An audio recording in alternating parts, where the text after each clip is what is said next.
आज भजन बुधवार है तो भजन का भी जो है वो भी हमारी ही आज ड्यूटी है।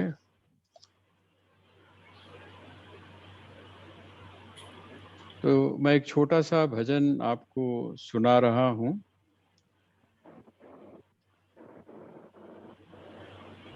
ये भी जैसा कि मैंने आपसे पहले भी निवेदन किया था कि जब आप राम वर्षा पढ़ते हैं, स्वामी राम के जो भजन हैं उनकी जो अ, उनका जो संकलन है उनको जब आप पढ़ते हैं तो आपको उसमें कुछ भजन या कुछ गजल्स तो ऐसे हैं जिनको कि स्वामी जी ने खुद लिखा है, लेकिन अ, कुछ भजन इस प्रकार के हैं जो बहुत प्रिय थे, जिनमें कुछ भजन तो इस प्रकार ऐसे हैं जो अ, नानक देव के हैं, कुछ सूफी परंपरा के हैं और कुछ ऐसे हैं जो अ, अ, जो जिनको हम बोल सकते हैं भक्त हैं। भक्त परंपरा जो है उस भक्त परंपरा के साथ में तो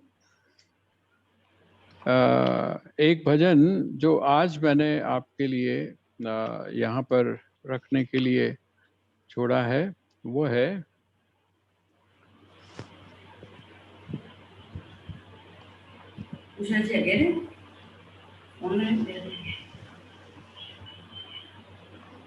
हाँ। इससे पहले कि मैं अपनी ये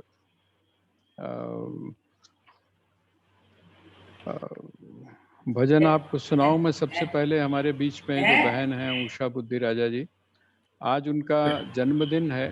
तो मैं निवेदन कर रहा हूं कि उनको भगवान बहुत लंबी आयु दे। और जैसा आप लोग श्रीमद् भगवद गीता जो पढ़ रहे हैं, उसका जो स्वाध्याय कर रहे हैं, उसमें सबसे बड़ी शुभकामना तो यह है कि हम आत्मवान बने। अभी ऐसा नहीं है कि हम आत्मवान नहीं हैं, लेकिन असली अर्थों में हम आत्मवान तब बनते हैं जबकि हम अपने आत्म स्वरूप को सही प्रकार से उपलब्ध हो जाते हैं। और यही हमारा जो जीवन है, इस जीवन की कृतकृत्यता है, ज्वाइन यही कितना इसकी उपलब्धि ज्वाइन भी कितना है। तो आइए मैं भजन सुना रहा हूँ। जिस नर में आत्म शक्ति है, वो शीश झुकाना क्या जाने। जिस नर में आत्म शक्ति है, वो शीश झुकाना क्या जाने। जिस दिल में प्रभु की भक्ति है, वो पाप कमाना क्या जाने। मन मंदिर में भगवान बसा, जो उसकी पूजा करता है। मन मंदिर में भगवान बसा, जो उसकी पूजा करता है। मंदिर के देवता पर जाकर, मंदिर के देवता पर जाकर, वो फूल चढ़ाना क्या जाने। जिस नर में आत्म शक्ति है, वो शीश झुकाना क्या जाने। जो दुनिया की सेवा करता है, उनके दुखों को हरता है। दुनिया की सेवा करता है, उनके दुखों को हरता है। वो मथुरा काशी हरिद्वार, वो हरिद्वार वृंदावन जाना, क्या जाने जिस नर में आत्म शक्ति है, वो शीस झुकाना, क्या जाने। हर पल प्रभु का तू चिंतन कर, हर पल प्रभु का तू चिंतन कर, जो सत्संग में नित जाता है। हर प्रभु का चिंतन करने को, जो सत्संग में नित जाता है। भगवान का है विश्वास जिसे, भगवान पर है विश्वास जिसे, दुख में घबराना, क्या जाने जिस नर में आत्म शक्ति है, वो शीश झुकाना, क्या जाने।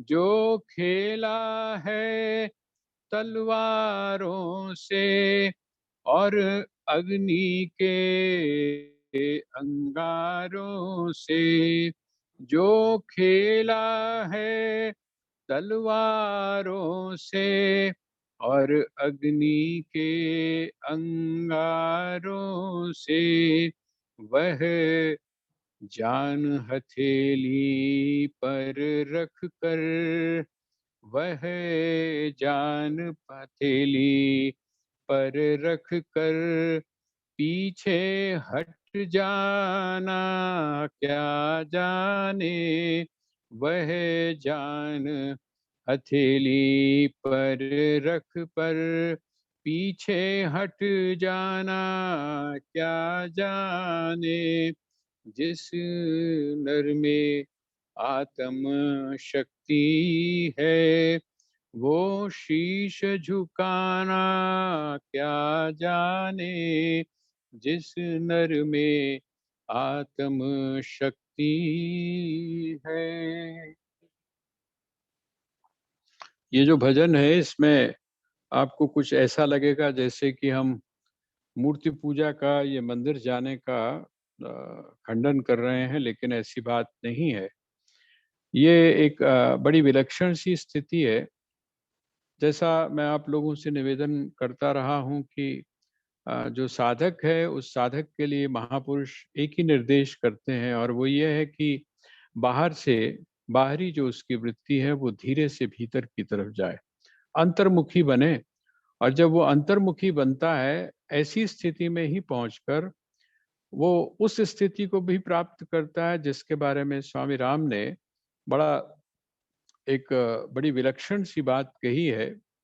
वो कहते हैं कि तू एक दिन भी जी शहंशाह बन के जी, तू एक दिन भी जी शहंशाह बन के जी, मत पुजारी बन स्वयं भगवान बन के जी। इसका मतलब क्या है कि आप जिस समय तक अपनी भगवत्ता को, अपने भीतर जो विराजमान वह जो तत्व है, उस तत्व को नहीं अनुभव कर लेते हैं, तब तक आपकी जो है वो गिड़गिड़ाहट जीवन में समाप्त नहीं होती। आपके जीवन में जो अतृप्ति है, अपूर्णता जो है वो बनी रहती है, अभाव बना रहता है।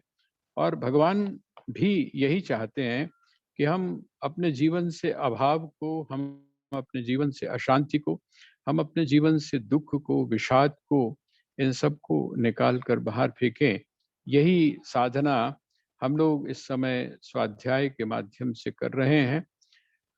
आपको ध्यान होगा कि हमने कुछ बेसिक बातें, जहाँ शरीर और मन, आपको बैठना कैसे है और बैठने के बाद में आपको चिंतन कैसे करना है, इस दो बातों के ऊपर हमने कल थोड़ा सा विचार किया था। और साथ ही ये भी बताया था कि उसका लक्ष्य क्या है।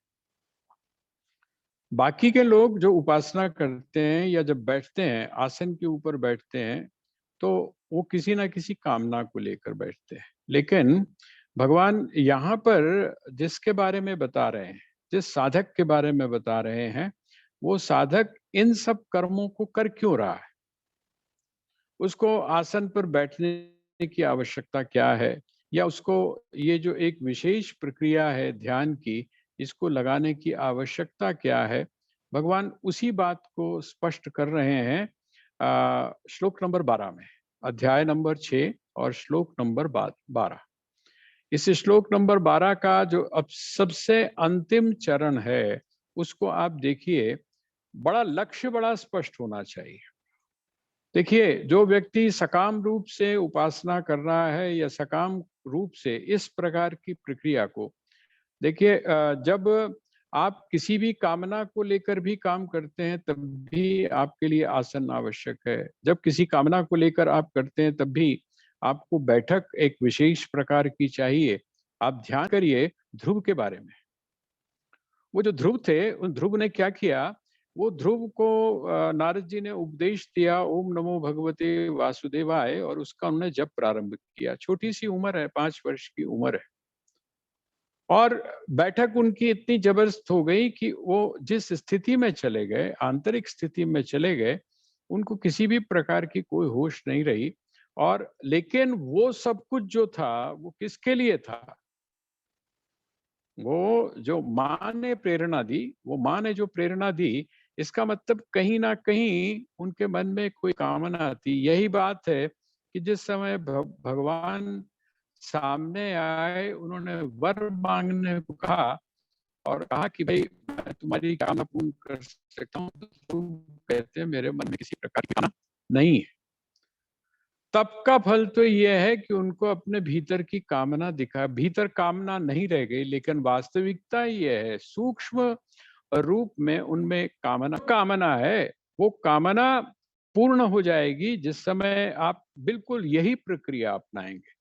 लेकिन यहाँ पर जो जिस साधक की वो बात कर रहे हैं, जिस साधना की बात कर रहे हैं, वो साधना क्यों की जा रही है, उसका लक्ष्य क्या है? हम क्यों बैठे हैं? हमको क्या आवश्यकता है कि 1 घंटा, 2 घंटा या जितना भी हम समय लगाते हैं, हमको ये समय लगाने की क्या आवश्यकता है? तो कहते हैं ये समय लगाने की आवश्यकता इसलिए है, आत्मशुद्ध है ये। आत्मशुद्धि के लिए। आत्मशुद्धि का अर्थ क्या हुआ? आपका जो अंतःकरण है, वो अंतःकरण पवित्र हो जाए। अंतःकरण पवित्र हो जाए, इसका मतलब क्या हुआ? अभी संकेत ये इस बात का है, जब वो कहते हैं आपका जो अंतःकरण है वो शुद्ध हो जाए। जब आप कहते हैं कि मैं इस कपड़े को धो रहा हूं ताकि इसकी मैल निकल जाए, आप ये भी कह सकते हैं। और आप ये भी कह सकते हैं कि मैं इस कपड़े को इसलिए धो रहा हूं ताकि ये सफेद और अपने सहज रूप में आ जाए, जो कि रुई का रंग होता है। बात तो वही है, थोड़ा सा उसको कहने का तरीका अलग है। एक व्यक्ति कह रहा है आत्मशुद्धि, और दूसरा व्यक्ति कह रहा है कि नहीं, मेरे मन में जो दोष हैं उन दोषों से निवृत्ति। जब दोषों से निवृत्ति होगी तभी आपका अंतःकरण शुद्ध होगा। बात तो वही है, घुमा फिरा के यहाँ पर भगवान कहते हैं आत्मशुद्ध है। इसका मतलब मन के जो दोष हैं, जिन दोषों के कारण, उन दोषों का परिणाम क्या है? इंद्रियों का दोष क्या है? चित्त का दोष क्या है? चित्त का दोष यह है कि उसने बहुत सारे संस्कार इकट्ठे करके अपने पास में रखे हुए हैं, जो आपको दिखाई नहीं दे रहा, अभी दिखाई नहीं दे रहे हैं। लेकिन जैसे ही आप बैठते हैं, आप बैठ कर देखिए, आप इसका प्रयोग करके देखिए, क्योंकि ये जो भगवान जिस प्रक्रिया को बता रहे हैं, ये एक्सपेरिमेंटल है, ये प्रयोगात्मक है। आप बैठेंगे तो आपको लगेगा कि नहीं, भगवान जो बात कह रहे हैं बिल्कुल सही है। आप देखेंगे कि सामान्य स्थिति में आपके मन के अंदर वो अंधड़ नहीं चलता है। आप किसी एक काम में व्यस्त हो गए, आप किसी आपका जो मन है किसी एक काम में लग गया, और जब एक काम में लग गया तो विचार जो है उसका ये स्वभाव है कि वो विचार जिस समय एक बार कोई भी उत्पन्न हो जाता है तो वो अन्य विचारों को बाधित कर देता है, उसकी एक कंटिन्यूटी शुरू हो जाती है।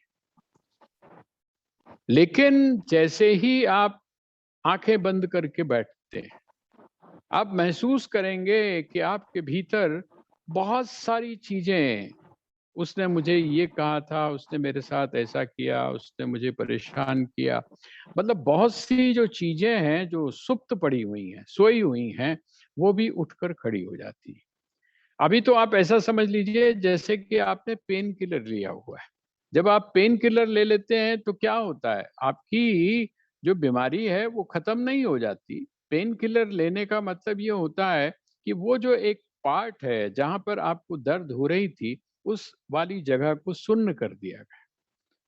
अभी हम अपने जीवन में क्या कर रहे हैं कि हम जो भी कुछ किसी भी कर्म में प्रवृत्त हैं, जो भी हम कर्म कर रहे हैं, वो बिल्कुल उसी प्रकार है जैसे कि वो पेन किलर दिया जाता है, हम भूल जाते हैं उसमें। अभी आपने देखा कि ये जो काल था, कोरोना काल जो है, इसका जो फर्स्ट फेज आया था तो बहुत सारी चीजें निकल कर बाहर सामने आई। पति पत्नी का संबंध, पिता और पुत्र का संबंध, माता और बेटी का संबंध, सास और बहू का संबंध, ये सारे जो संबंध थे ये निकल कर आए। क्यों? क्योंकि बिजी होने के कारण आप सुबह उठे, आप अपने अपने काम में व्यस्त हो गए, शाम को सब थके हुए आए, ये मन में आया कि क्या छेड़नी है, चलो कोई बात नहीं, जिंदगी चल ही रही है, आपने उस चीज को टाल दिया। लेकिन टालने से बात नहीं बनती है, वो ऐसा विस्फोट हुआ कि बहुत सारी जो मनोवैज्ञानिक उन्होंने कहा कि ये तो बड़ी अजीब सी स्थिति हो रही है। वो स्थिति क्यों है? क्योंकि आपका जो चित्त है, उस चित्त के अंदर बहुत सारी चीजें दबकर बैठी हुई हैं। यहाँ इसीलिए भगवान कहते हैं, देखिए दो चीजें हैं। इंद्रियों से तो आपने अपने आप को बाई चांस मोड़ लिया, आपने आंखें बंद कर ली, आपको दृश्य नहीं दिखाई दे रहा है। आपने कान बंद कर लिए, आपको शब्द नहीं सुनाई दे रहे हैं। आपने मौन रख लिया, अर्थात आपकी वाणी, आप चुप करके बैठे हुए हैं, तो आपकी वाणी कोई क्रिया नहीं कर रही है। आपके साथ में किसी भी चीज का स्पर्श नहीं हो रहा, आप एकांत में बैठे हैं, तो वो जो स्पर्श है वो ना होने के कारण वो स्पर्श से जो आपका रिएक्शन होता वो आपको नहीं हो रहा है। ये सब चीजें इंद्रियों के द्वारा, तो आपने विषयों को एक तरफ कर दिया, विषय अब हमारे सामने है ही नहीं, आपने इंद्रियों को कुछ समय के लिए बंद कर दिया, आपने इंद्रियों को कुछ समय के लिए सक्रिय होने से बचा लिया, अर्थात बचा लिया। अब क्या है, लेकिन वो तो आपने बचा लिया, आपने आंखें तो बंद कर ली, आपने कान भी बंद कर लिए, आपने सब कुछ ये कर लिया, लेकिन एक जो चीज है वो कौन सी, आपका जो चित्त है, आपका जो चित्त है, अर्थात आपने जो कुछ अभी तक, वहां तो ये यहां तक कहा जाता है पतंजल योग दर्शन में कि वो जो संस्कार हैं वो आपके सिर्फ इसी जन्म के नहीं है। बहुत से संस्कार आपके सामने इस प्रकार के उठकर खड़े हो जाते हैं कि आपको भी आश्चर्य होता है कि ये चीज मेरे मस्तिष्क में कहां से आ गई, ये विचार मेरे मस्तिष्क में कहां से आ गए। तो जन्म जन्मांतर के जो संस्कार हैं, जो चित्त के अंदर पड़े हुए हैं, जो सूक्ष्म शरीर के अंदर पड़े हुए हैं, वो उठकर खड़े हो जाते हैं। तो कहते हैं अब क्या करना है, यत चित्तेंद्रिय क्रिया, सेकंड स्टेप। आपने क्या देखा, शुचौ देशे प्रतिष्ठाप्य स्थिरमासनम आत्मनः, अपने आसन को आपने पवित्र स्थान के ऊपर स्थापित कर दिया। स्थापित कर दिया, स्थापित करने के बाद में वो कैसा हो, ना ऊंचा हो ना नीचा हो, और उसके बाद उसके ऊपर आपने तीन चीजें रखी। पहले कुशा, कुशा के बाद में फिर आपने उसके ऊपर रखी ऊन की, है ना, कोई भी वस्त्र रखा आपने, ऊनी वस्त्र रखा। या फिर उसके उसके बाद में आपने क्या किया, आपने ये किया कि उसके ऊपर आपने मृग चर्म या कोई भी जो जिसका विधान उसमें किया गया है वो आपने किया, लेकिन उस बात में आपने यह एहतियात रखा कि वो हत्या के द्वारा प्राप्त ना हो, उसमें हिंसा ना हुई। अगर ऐसी कोई चीज मिलती है तो ध्यान रखिएगा कि जिस समय किसी भी पशु को मारा जाता है ना, तो ये क्या बोलते हैं, उसके मन में कहीं ना कहीं देखिए हमसे ज्यादा सेंसिटिव होता है। ये जितनी चीजें हैं, आदमी की सेंसिटिविटी कम हो गई है, लेकिन जो पशु हैं, जो पक्षी हैं, वो बहुत सेंसिटिव होते हैं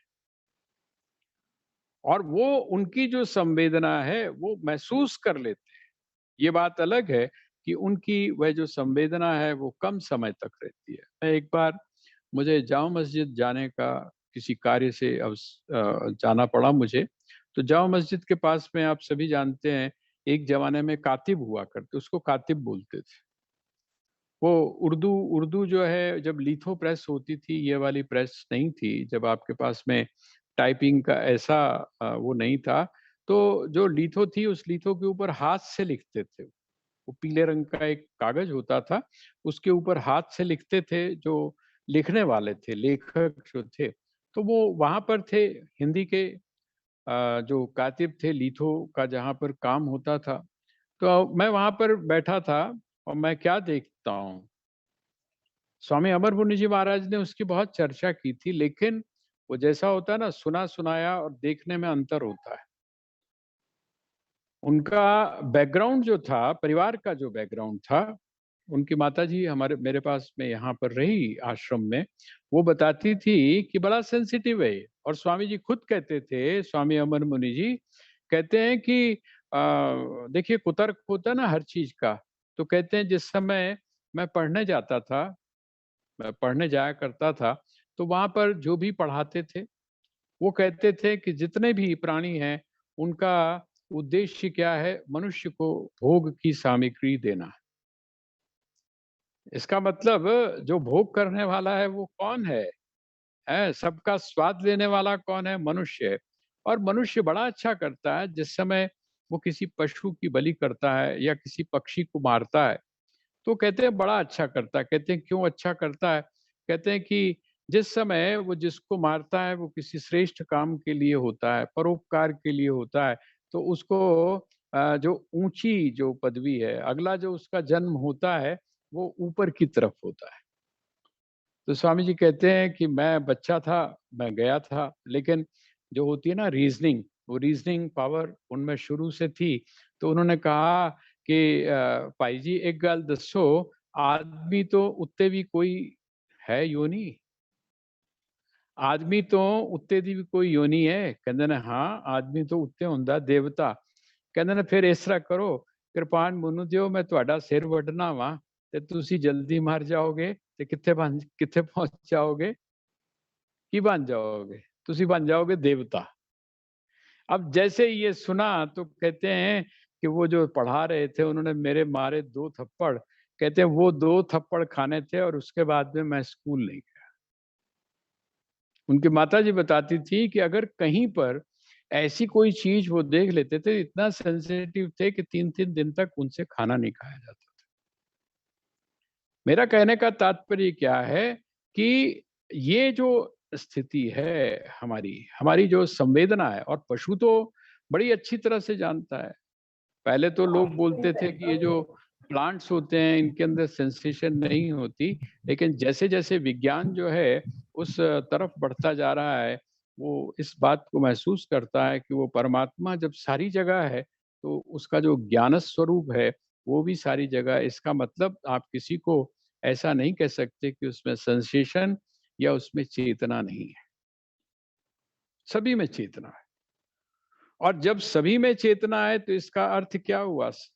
वो जो है, हमारा तो हम पैदा होने के बाद में कुछ और होते हैं, बाहर के संस्कार मिलते-मिलते हम कुछ और हो जाते हैं, लेकिन उनकी संवेदना बड़ी बड़ी तीखी होती है।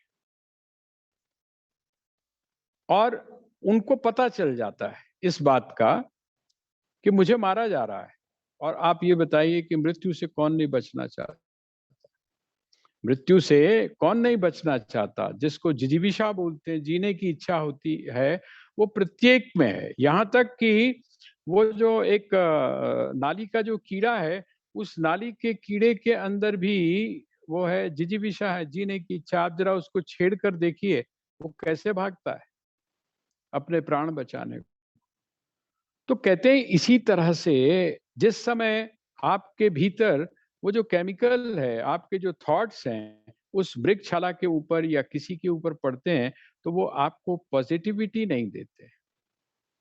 लेकिन अगर सहज मृत्यु है तो वो सहज मृत्यु का जो परिणाम है, यही कारण है हमारे यहाँ जो सहज मृत्यु होती थी उससे जो बना हुआ जो भी सामान होता था उसके प्रति हमारी धारणा कुछ और होती थी। लेकिन यदि आपने अब लेदर के लिए एक्सपोर्ट करने के लिए या इंपोर्ट करने के लिए जो भी कुछ किया जा रहा है, पशुओं को मारा जा रहा है, वो उसके विरोध। तो ये कहने का मेरा तात्पर्य क्या है कि जो चित्त है, उस चित्त को एकाग्र करे। कब? जब ये हमारी बैठक तैयार हो जाए। और जिस समय हमारी ये बैठक तैयार हो जाती है तो कहते हैं तत्रैकाग्रम मनः कृत्वा, वहां पर अपने मन को एकाग्र करे। तो मैंने आपसे निवेदन किया था कि मन को एकाग्र करे, तो मन तो एकाग्र नहीं होता। तो उन्होंने कहा कि नहीं, उसका जो मूल है, उसका मूल क्या है? इंद्रियां और चित्त। इंद्रियां क्या है? बाहर से हैं, बाहर से उनका संबंध बाहर से विषयों के साथ में है। लेकिन जो चित्त है, वो चित्त वो है जिसमें छुपे हुए संस्कार हैं। और उनके ऊपर क्या करे, है ना? यत मतलब उनके ऊपर विजय प्राप्त करे। विजय प्राप्त करने का मतलब क्या है? उनको समझे। जिस समय आप अपने उसको समझ जाते हैं, इंद्रियों के स्वभाव को, इंद्रियों की प्रकृति को, इंद्रियों के काम करने के तरीके को जब आप समझ जाते हैं, तो आप समझ लीजिए कि आपने एक तरह से उसके ऊपर विजय प्राप्त कर ली। और दूसरा, आपके भीतर जो बैठा हुआ है, जिस समय आप उसके मूल में प्रवेश कर जाते हैं, जैसे मैं आपको एक उदाहरण देता हूँ कि जिन लोगों को भय, अनजाना भय जो है वो सताता है, जिसको फोबिया बोलते हैं, वो फोबिया के लिए जो साइको एनालिसिस करने वाले हैं, वो क्या करते हैं, उसके मूल कारण की तरफ उसको लेके जाते हैं। और जिस दिन उसको ये पता चल जाता है कि पहली बार मैं कब डरा था इससे, उसी दिन, उसी क्षण उसके भीतर से वो भय जो है वो समाप्त हो जाता है। तो विजय करने का मतलब क्या है? विजय करने का मतलब है आपने उसके स्वभाव को, आपने उसकी प्रकृति को, आपने उसके मूल को सही प्रकार से जान लिया। आपने जिस दिन अपने चित्त को, आपने अपनी इंद्रियों को, आपने अपने मन को जिस दिन सही प्रकार से जान लिया, उस दिन आप समझ लीजिए कि आप क्या है, आपने उसके ऊपर विजय प्राप्त कर दी। होता क्या है, जब हम बैठते हैं तो हम भागते हैं उससे। वो आकर खड़ा होता है और हम भागते हैं। और ये जो हमारी जो लुकन छुपाई है, उसी चक्कर में क्या होता है कि हमारा आमना-सामना ही उसके साथ में नहीं हो पाता। तो यहाँ भगवान जो कह रहे हैं तत्रैकाग्रं मनः कृत्वा यत चित्तेन्द्रियक्रियः उपविश्यासने युञ्ज्यात् योग्यं योगमात्मविशुद्धये उपविश्यासने युञ्ज्यात्। इसका मतलब आसन पर बैठकर, उपविश्य आसने, वो जो ऊपर आपको आसन बताया है, उस आसन पर बैठकर क्या करे, ये सब कार्य करे। किसके लिए करे? तो कहते हैं आत्मशुद्धये। आपका सिर्फ एक ही मकसद है, और वो क्या है? आत्मशुद्धि। वहां पर आपको किसी भी वस्तु की, किसी कामना की, किसी रिद्धि की, किसी सिद्धि की, है किसी निधि की आपको आवश्यकता नहीं है। आप बस एक ही चाहते हैं कि मेरे भीतर जो दोष हैं, उन दोषों की निवृत्ति हो जाए, वो दोष समाप्त हो जाएं और मैं